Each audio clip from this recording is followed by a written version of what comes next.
미국 증시 상승세가 심상치 않습니다. 지난주까지 4주 연속 상승을 하면서 산타랠리의 가능성에 좀 더 가까워지고 있는데요. 이 표를 보시면 현재 나스닥은 역사상 7번째로 가장 높은 수익률을 보여주고 있는 상황이에요. 참 아이러니하지 않나요? 불과 얼마 전까지만 하더라도 고물가의 고금리, 게다가 경기 침체까지 시장은 두려움에 떨었는데 현재는 역대 최고의 수익률을 보여주고 있는 상황입니다. 온체인 지표에서도 확인할 수 있는데 이 표를 보시면 파란색 선이 달러로 유입되는 자금이고 빨간색 선이 S&P 500으로 유입되는 자금을 나타내고 있습니다. 최근에 보시면 달러에서 유입되는 자금은 급격하게 줄어들면서 S&P 500으로 자금이 유입되고 있는 모습이 보이실 겁니다. 실제로 지난 2주 동안 전 세계 주식 펀드에 400억 달러가 유입이 되었고 미국 시장 기준 지난주 유입된 금액을 살펴보면 채권형 펀드에 40억 달러, 머니마켓 펀드에는 400억 달러, 금펀드에도 7억 달러가 유입됐다고 합니다. 즉 달러에 모여있던 자금들이 주식, 채권이나 금 같은 자산 시장으로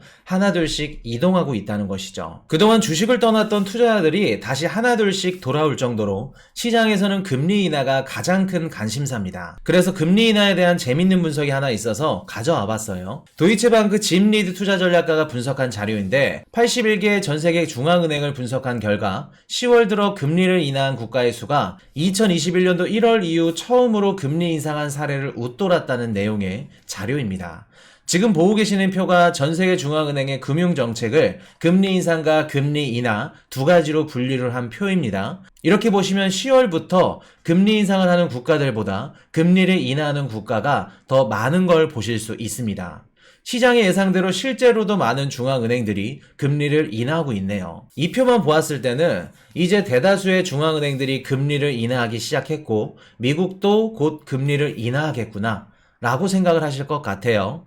근데 이 분석은 치명적인 오류가 있습니다. 현재 금리를 인하하고 있는 대표적인 국가들은 유럽에서는 폴란드, 남미에서는 칠레, 그리고 브라질, 아시아에서는 중국이나 홍콩이 될 것 같은데 가장 첫 번째로 폴란드는 올해 7월에 75bp 금리를 인하하면서 큰 폭의 금리 인하를 단행했는데 10월 달에 총선이 있었습니다. 총선에서 좋은 성적을 거두기 위해 금리를 대폭 인하한 것이고 한 번에 75bp를 내렸음에도 불구하고 기준금리는 6%였어요. 이후 한 차례 25bp 금리 인하를 한 뒤에 동결을 하고 있는 상태죠. 즉 총선 때문에 금리를 대폭 인하했고 이미 기준금리가 높은 상태에서 인하를 한 것이기 때문에 금리 인하 방향성으로 전환을 했다고 보기에는 어렵습니다. 그리고 칠레와 브라질은 금리를 50bp씩 인하를 하면서 인플레이션에 대해 자신감을 보여주고 있는데요. 브라질은 2021년도 3월 당시 역대 최저 수준인 2%의 기준금리를 인상하기 시작해서 칠레도 2021년도 7월 기준금리를 0.5%에서 11.25%까지 인상을 했습니다. 즉 미국보다 2배 이상 큰 폭으로 빠르게 금리를 인상했기 때문에 큰 폭으로 금리를 먼저 인하하는 것이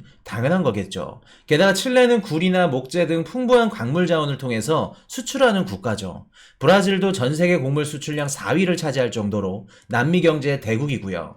이들 국가는 자원도 풍부하고 수출량이 받쳐주기 때문에 다른 국가들보다 인플레이션의 영향을 적게 받습니다.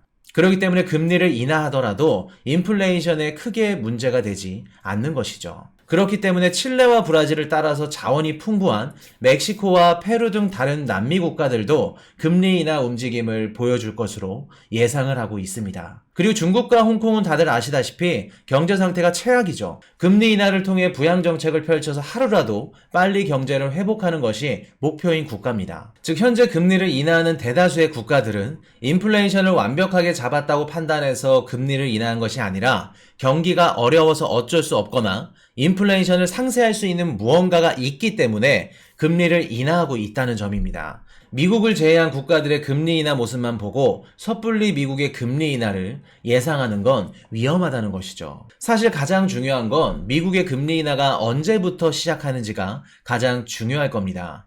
미국의 금리 인하에 가장 큰 영향을 주는 것은 미국인들의 소비예요. 미국 GDP의 70% 이상은 소비로 구성이 되어 있기 때문에 미국의 소비가 줄어든다는 건 경제 성장률이 감소하고 있다는 의미죠. 즉 미국인들의 소비가 감소하고 고용시장이 무너져서 실업률이 상승한다면 그땐 미국도 금리 인하 카드를 꺼내들 겁니다.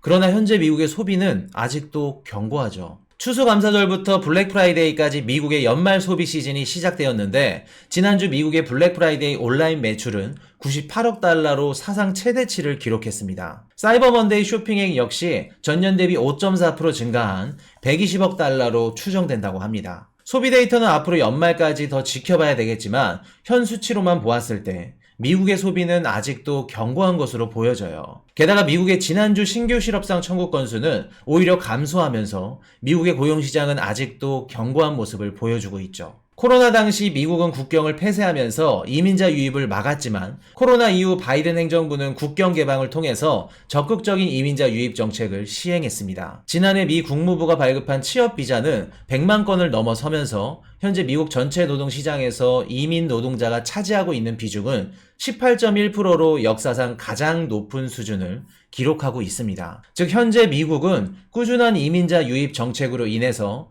고용시장을 굳건하게 받치고 있는 상태라는 겁니다. 즉 미국의 소비도 고용시장도 어느 하나 금리 인하를 예상하는 지표는 없다는 겁니다. 게다가 최근 증시가 상승을 하면서 가열 구간으로 들어가고 있는데 자산시장의 가격 상승은 자연스레 인플레이션 상승으로 이어집니다. 그렇기 때문에 지표만 보았을 때는 오히려 금리 인하보다는 금리 인상이나 동결에 더 가까워 보입니다. 물론 변수는 있어요. 내년에 미국이 나홀로 경제 성장을 하더라도 다른 국가들이 무너지거나 은행 리스크가 터진다면 미국으로 전이가 될 겁니다. 그렇게 된다면 미국도 금리를 인하할 수밖에 없겠죠. 그리고 많은 투자자들이 착각을 하고 있는 게 뭐냐면 금리를 인하하면 무조건 주식은 상승할 거야. 이런 착각을 하고 있다는 거예요. 절대 아닙니다. 역사적으로 금리 인하 시기에는 증시가 하락을 했고 금리를 내린다는 건 다른 말로 해석하자면 높은 금리를 버틸 수가 없다는 걸 의미합니다. 현재 주식시장이 역사적으로 얼마나 고점에 와 있는지 내가 생각한 주식의 가치가 적당한지 신중하게 생각하셔서 잘 판단하셨으면 좋겠습니다. 다음이 더 기대되는 좋은 정보로 찾아뵙겠습니다.